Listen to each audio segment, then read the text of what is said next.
in relationship to that, but I want to talk a little bit about what do you do when you don't know what to do.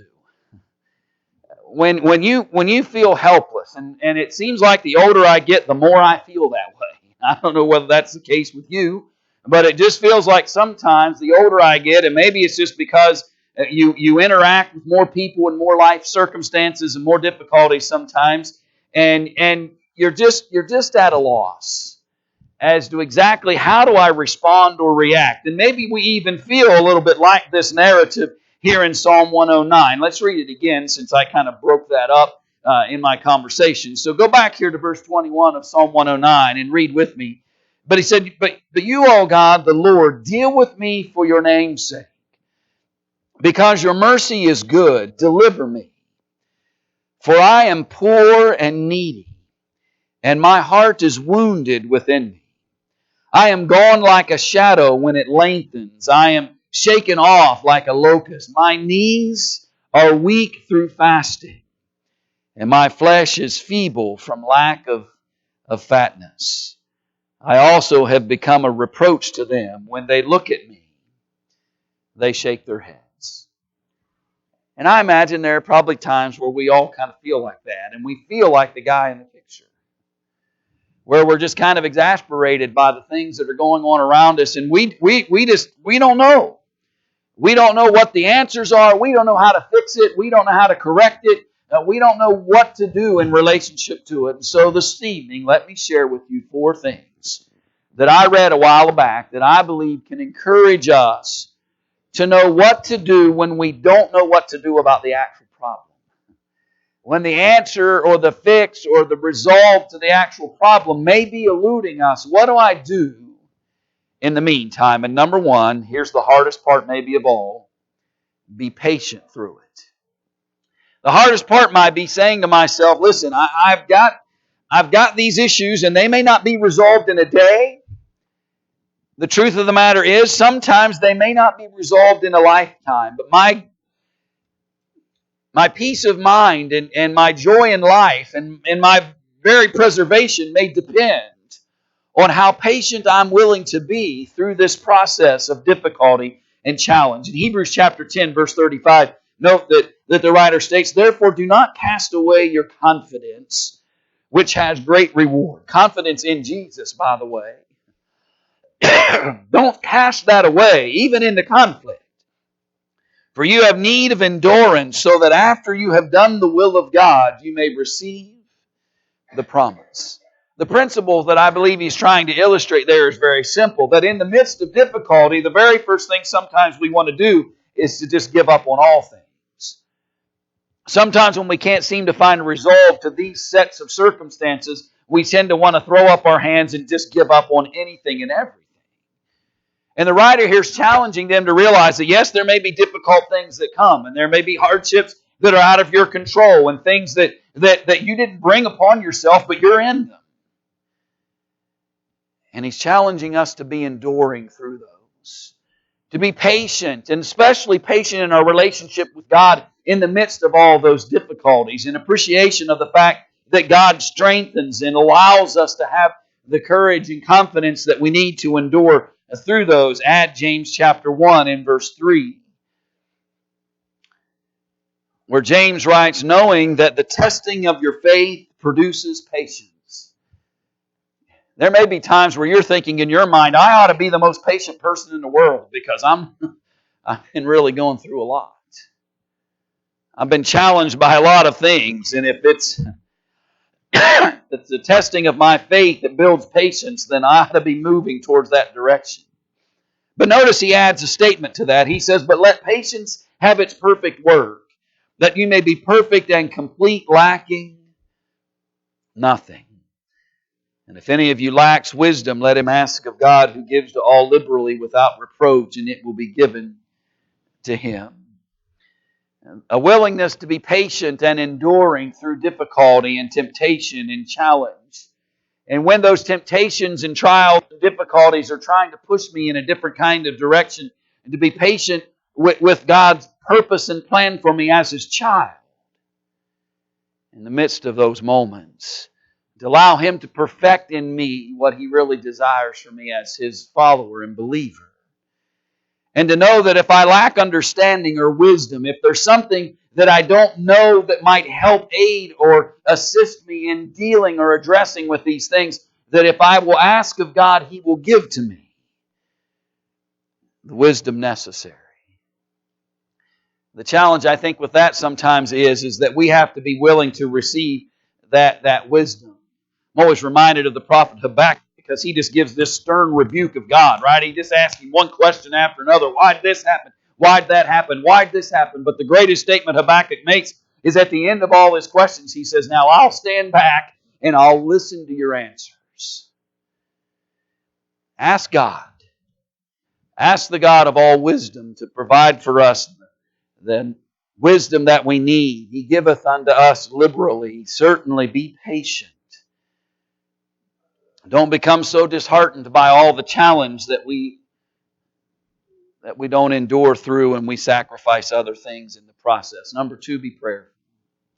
We talked a little bit about this morning in our conversation about when we're writing the next chapter and the importance of prayer in the midst of that. I want you to notice in Philippians chapter 4 and in verse 6,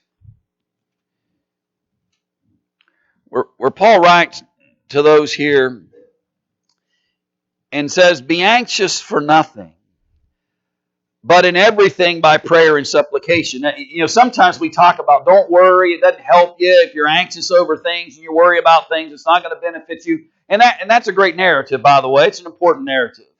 But I want you to notice what he did for us in this text. He says, be anxious for nothing, but he gives us the alternative to anxiety. He gives us the alternative to stress and worry and anxiousness. And he says the alternative, or the antidote, if you will, to anxiety or anxiousness is that we pray. And that by prayer and supplication with thanksgiving, let your requests be made known to God. One of the challenges, I think, when we don't know what to do and we're not finding the answers and the resolve, and maybe we're even asking the wisdom of God, and it just doesn't seem to be clear to me right now. And maybe we're trying to be prayerful. And in some senses, I think these two things, patience and prayer, often go hand in hand because there's a need for us to be patient even while we're praying.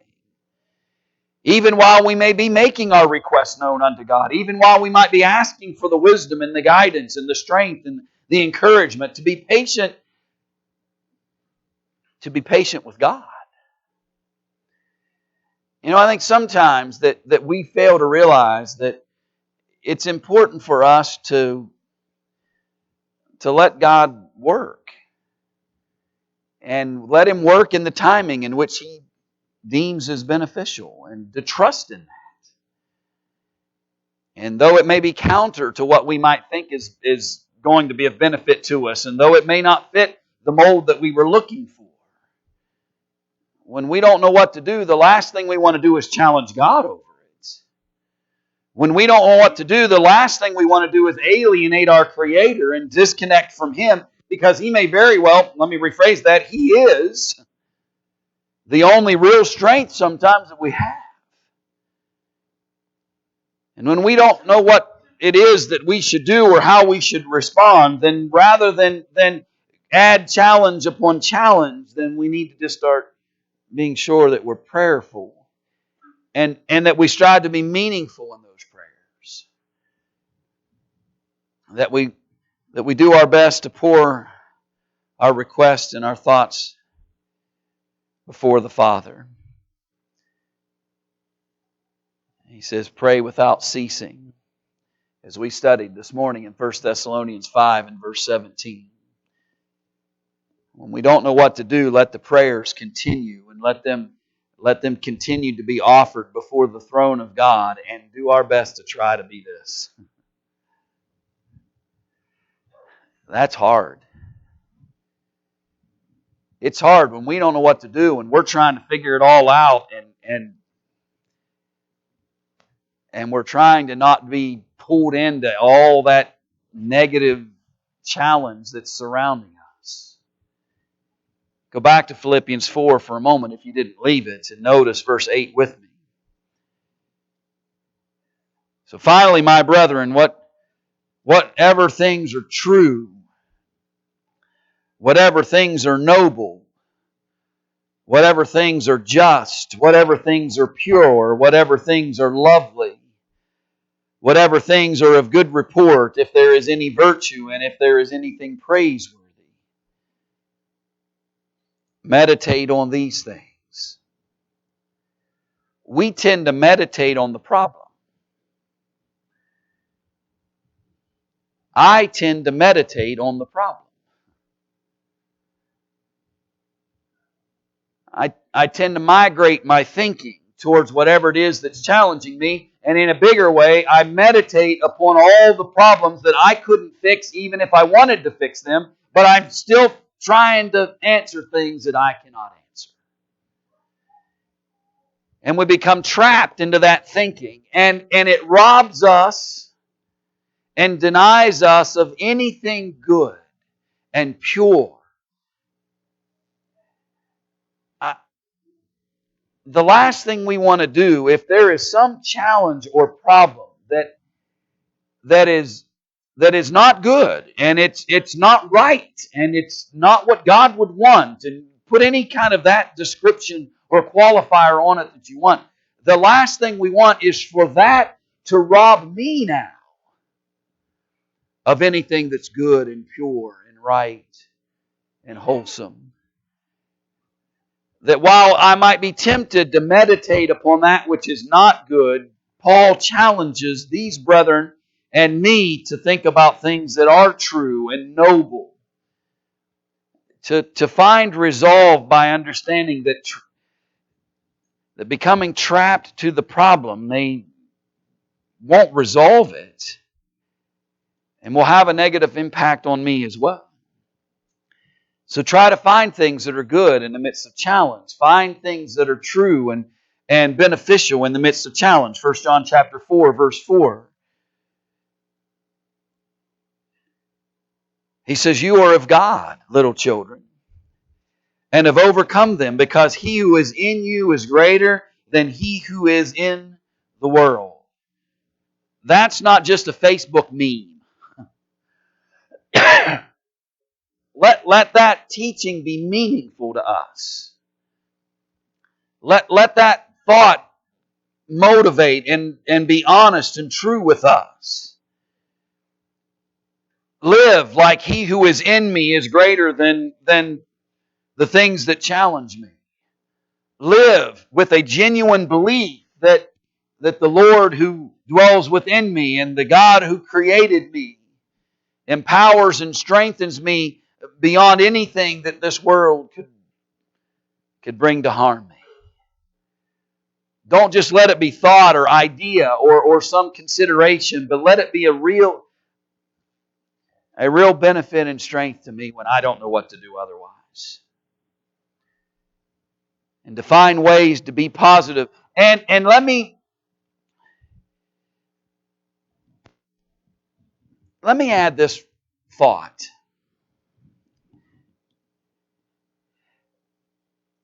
Don't neglect those who are trying to be positive. We don't want to hear anything good or positive. We don't want to be encouraged. Because I'm down. Don't bother me with positive things. I want to be down. So we create greater challenges for ourselves because we're almost contented or satisfied, or we almost, in some senses, desire to stay there.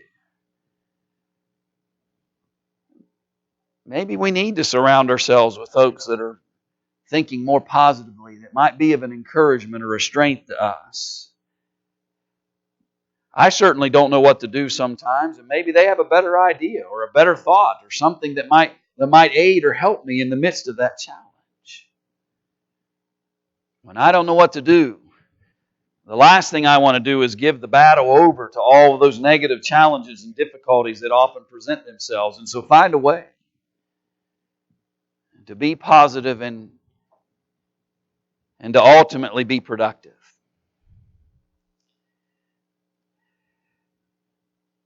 We cannot let the unanswerable questions consume us so much that we don't ever do anything else. And the truth of the matter is, sometimes we allow for that to happen. We become so overwhelmed and so preoccupied and so distraught over these unanswerable questions or these difficulties where I'm just not finding the right resolve that I'm looking for. And in the meantime, in the meantime, I am so focused upon all of that I'm not doing anything but sitting around worrying about the unanswerable and the things that I can't control or change. And so when you don't know what to do about this over here, then you might just have to accept that and be patient about it, pray about it. Try to find some good and positive things in the midst of it, but in turn not be consumed by it and come back over here and find something to be productive in. You ever had to play right field?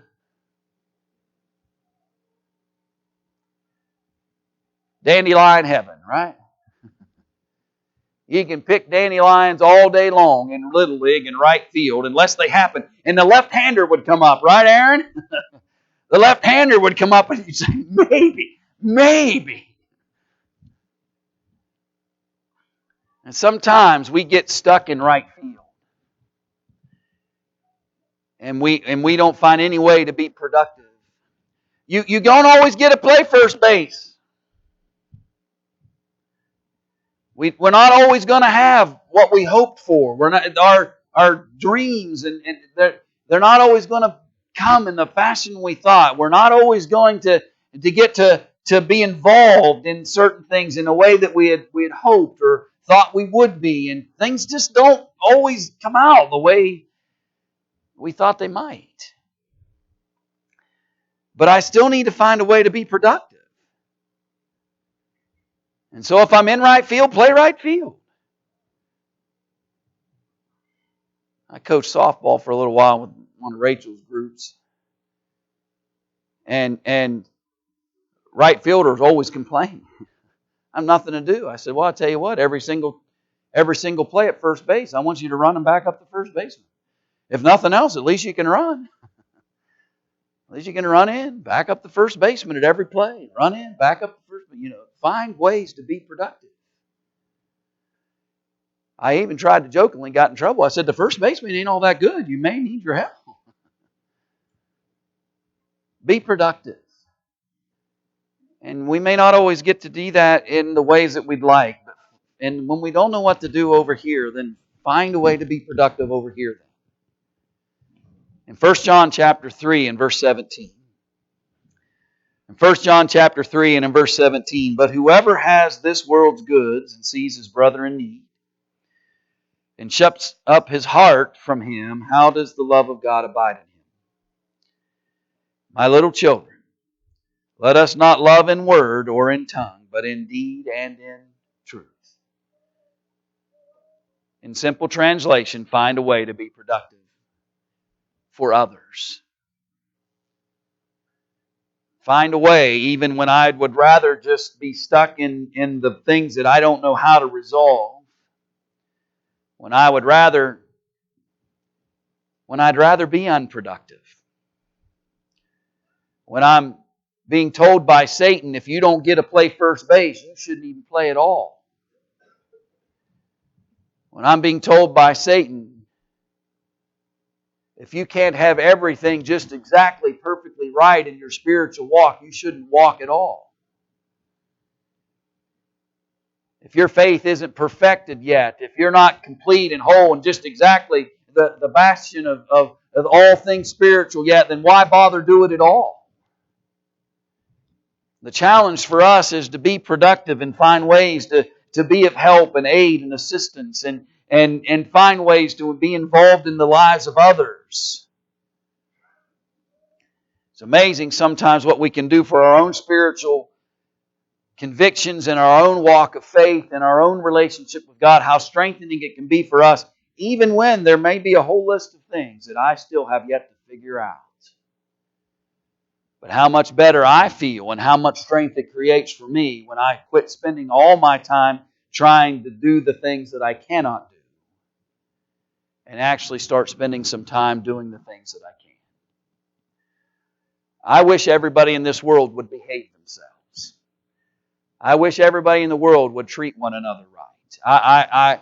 I pray that people would recognize the difficulties and the challenges and the harm sometimes they bring to others. And they do it without thought or recognition or concern whatsoever. I wish I could eradicate that. But the truth is, I don't know what to do about that. I don't know how to correct all that. I don't know how to change the mind of every single person who's determined to live and conduct themselves in ways that are obviously harming those around them. I don't always know what to do about those.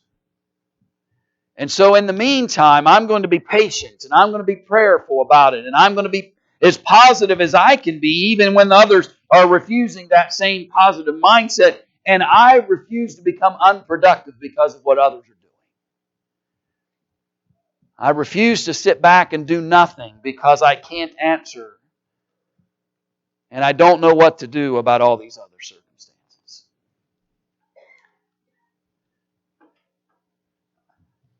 I think we simply need to remind ourselves sometimes that we all find ourselves in a place where we don't always know what to do. But what we can do is not be defeated by those things. And what we can do is be strengthened in our relationship with the Creator. And what we can do is continue to serve and grow our faith and strengthen our relationship with the Creator. And let Him carry us and strengthen us. And we do that by committing to that life. And we do that by living by a conviction in relationship to Jesus and actually trusting in the ways that He teaches us to and the paths that He sets before us. And relying upon His message. And if we can encourage you to step out into His promises tonight, if we could encourage you to appreciate the salvation that's in Him and let Him strengthen us. And maybe even at times we may just be surprised that when we ask Him for some wisdom, He has an answer to a problem that I haven't been able to find myself. And let's start walking and trusting in Him. And if we could help you do that tonight, won't you come while we stand and while we sing?